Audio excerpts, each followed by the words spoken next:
chill music. I'm Ajay Fry, welcome to the 33rd episode of 5 on Fry. This week I've got a new sleeping pill to show you. I'll be soliciting donations for a worthy cause and getting gloomy with a board game. David Bowie has someone new to jam with in the afterlife, and I've got some amazing plans for next weekend. Let's get this episode started. Having trouble sleeping? Try new Quantum PM. Because if listening to our Prime Minister regurgitate some mindless technobabble doesn't put you to sleep, trying to wrap your brain around the ensuing brouhaha on social media sure will.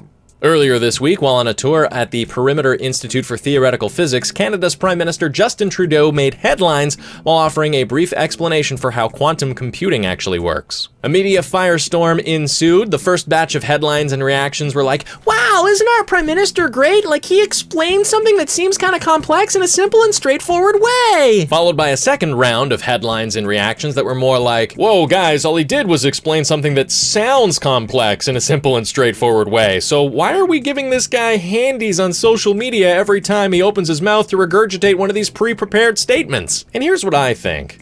Of course his answer wasn't spontaneous. Earlier in the day, Trudeau requested that a reporter might ask him about how quantum computing actually works, and when someone did, he dove into his answer like he'd been up all night studying his lines for his 4th grade recital, and the spotlight was finally on him. I totally agree with the criticism here. I just feel like some of it goes a bit far when people are trying to suggest that he's somehow evil or deceitful for having these pre-prepared answers, as though it would somehow be better for Canada if our Prime Minister was an unprepared buffoon who actively avoided appearing, appealing, and prepared in public.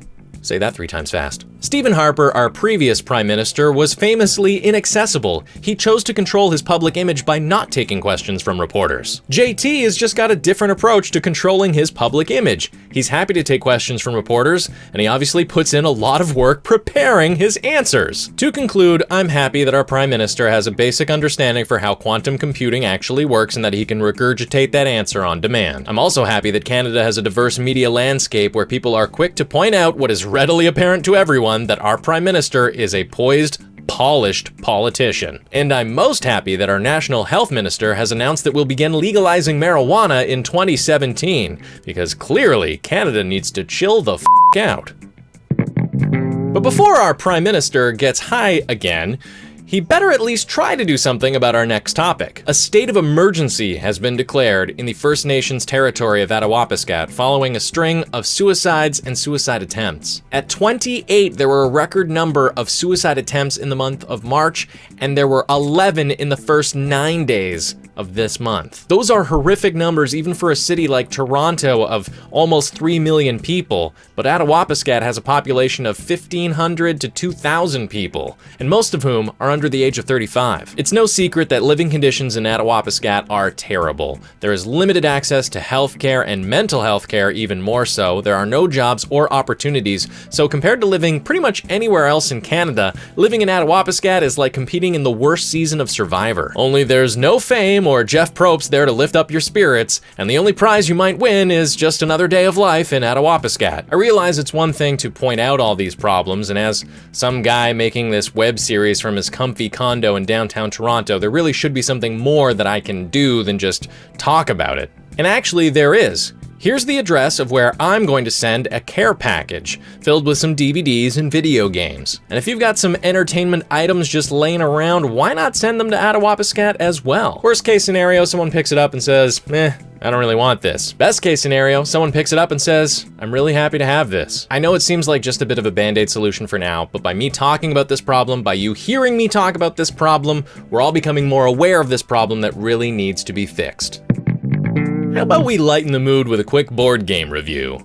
Or not. Gloom is one of my favorite card games, and it's unique in that you control a family of characters, 4 or 5, and the point is to make them as miserable as possible before killing them all. On your turn, you can play some cards onto your own family to make them miserable, or onto other players' families in order to make them, well, less miserable, because nobody's happy in a game of Gloom.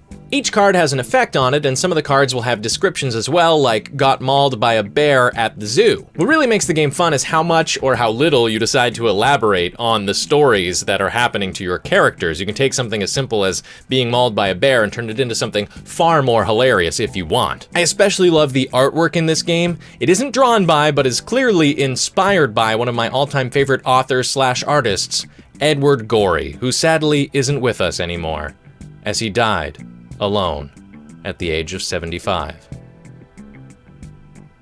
Come on, Edward Gorey would have loved that delivery. As you no doubt have already heard by now, rock star and musical legend Prince passed away yesterday at the age of 57. I don't have an especially deep connection to Prince's music. I mean, I enjoyed it when I heard it on the radio, and I respect his talent, but I don't have any of his songs or albums in my personal music library. That said, for the past few years on a semi-monthly basis, I have enjoyed this video of Prince performing alongside some other rock superstars. The song While My Guitar Gently Weeps, it was performed to induct George Harrison into the Rock and Roll Hall of Fame. If you've never watched it before, find the link to the video in the description down below and enjoy the whole thing. His guitar solo at the 3:30 mark is just mind-blowing.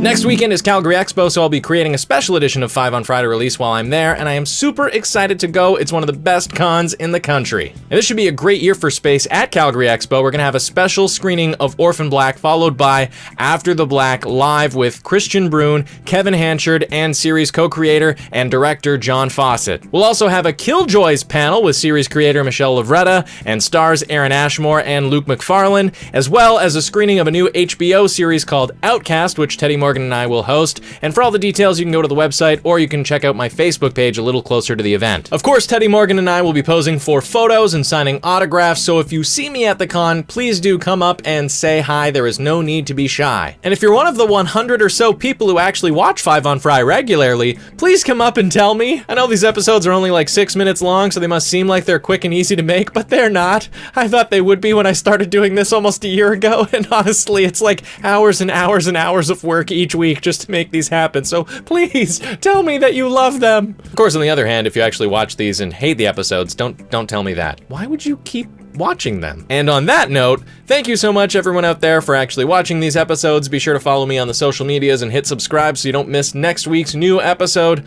Thanks again, and we'll see you in the future.